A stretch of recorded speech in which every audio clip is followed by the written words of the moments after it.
పోతనామాత్యులు ఒక జీవి ఆర్తితో చేసేటువంటి ప్రార్థనను ఎంత చక్కగా చెప్పారో చూడండి.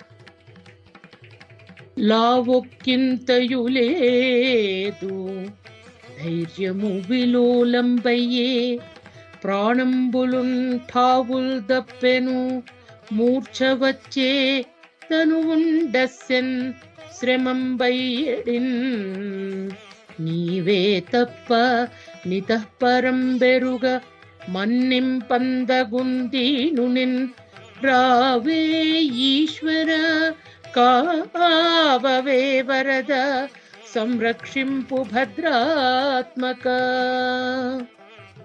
ఓ భగవంతుడా, నాలో శక్తంతా నశించింది, ధైర్యం సడలిపోయింది, ప్రాణములు నిలకడ తప్పాయి, మూర్ఛ వచ్చింది, శరీరము చివికిపోతోంది, అలసట ఆవరిస్తోంది. నీవే తప్ప నాకు